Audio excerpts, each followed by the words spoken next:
ఇవాళ మన pent house లో ఫస్ట్ డే. మార్నింగ్ లేచి డోర్ ఓపెన్ చేయగానే ఇది నా వ్యూ. రాత్రి అర్థం కాలే కానీ మన ఇంటి ముందే ఒక మంచి మ్యాంగో ఫామ్ ఉంది. ఇక బోర్ కొట్టి టెర్రస్ మీద ఏముందో చూద్దామని ఎక్కుతుంటే ఆ మ్యాంగో ఫామ్ ముందే కొంతమంది ఫ్రెండ్స్ పొద్దు క్రికెట్ ఆడుతున్నారు. అలా చూసి నా ఫ్రెండ్స్ గుర్తొచ్చారు. ఇంకా నా కింద ఫ్లోర్ ఉన్న వాళ్ళ బైక్ తీసుకొని మార్కెట్కి వెళ్ళిపోయి మన డైట్కి కావాల్సిన సామాన్లు అన్ని తీసుకొచ్చేసాం. ఇక మన 3 months ట్రాన్స్ఫర్మేషన్ జర్నీలో మన ఫస్ట్ మీల్ ఆమ్లెట్. చాలా ఏళ్ళ తర్వాత చేస్తున్నాం కదా, కొంచెం మాడింది కానీ పర్లేదు.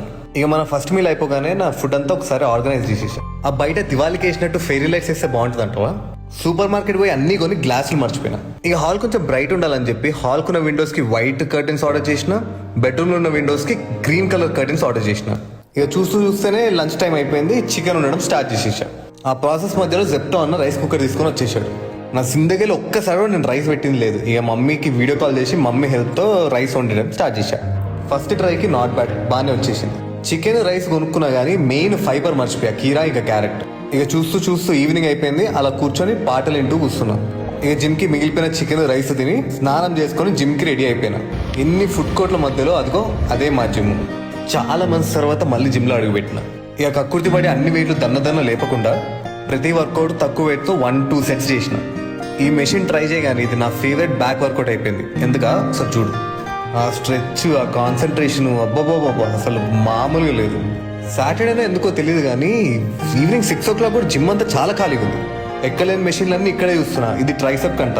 ఇది నాకు కరెక్ట్గా ఆ రోజు రాలేదు కానీ మెల్లమెల్ల నేర్చుకున్నాం. ఈ షోల్డర్ మెషిన్కి అయితే హెడ్ సపోర్ట్ కూడా ఇచ్చారు. నాకు ఎందుకో లాటరల్ రైజెస్ మెషిన్ మీద కన్నా కేబుల్ మీద ఇంకా డంబుల్ మీద బాగా అనిపిస్తుంది. ఇది నా మొత్తం జిమ్లో సెకండ్ ఫేవరెట్ మెషిన్. అసలు స్మూత్గా మొత్తం కాన్సన్ట్రేషన్ అంతా గ్లూట్స్ మీద పోతుంది. ఇక లెగ్ డే రోజు దీన్ని వదలకుండా వీక్లీ 2 times అన్నా పక్కా చేస్తుంది. ఇదే మెషిన్ అబ్బా, ఫోరా మెషినా? ఇట్లాంటి ఫోరా మెషిన్ నేను ఎప్పుడు ట్రై చేయలేదు. ఇట్లాంటి మూమెంట్ అసలు నేను ఎప్పుడు ట్రై చేయలేదు. ఇక వీక్లీ పక్కా చేయాలి. ఇదే కాదు, ప్రెస్సింగ్ మూమెంట్ కూడా ఉంది దీనికి. చాలా డేస్ అయింది కదా జిమ్ పోయి. స్ట్రెచ్చింగ్ ఒకటి ఉంటుందని మర్చిపోయా. ఆ జిమ్ బయట వచ్చినాక గుర్తొచ్చింది. ఇక అందరి ముందు సిగ్గు లేకుండా స్ట్రెచ్చింగ్ అవి ఇవి చేసుకొని స్టార్ట్ అయిపోయాను. ఇంటికి వచ్చి అట్లా వాటర్ తాగుతున్నానో లేదో నా ఎయిర్పోర్ట్ కేసు అక్కడ మర్చిపోయినా అని గుర్తొచ్చింది. ఇక మళ్ళా అంత దూరం పోయి నడుచుకుంటూ తీసుకొచ్చుకున్నాను. ఇప్పుడు ఇవన్నీ కడగాలి, ఆ రైస్ క్లీన్ చేయాలి. ఈ ఓపిక లేకపోయినా అన్ని గిన్నెలు కరిగేసి బెంగళూరు ఎంత చల్లగున్న గీజర్ లేకుండా ఆ పెయింట్ డబ్బా బకెట్లో స్నానం చేసి తినేసి పడుకున్నా. నువ్వు కూడా నాలా 9 to 5 జాబ్ చేసి కూడా జిమ్ మేనేజ్ చేస్తున్నావు అంటే ఫాలో కొట్టు.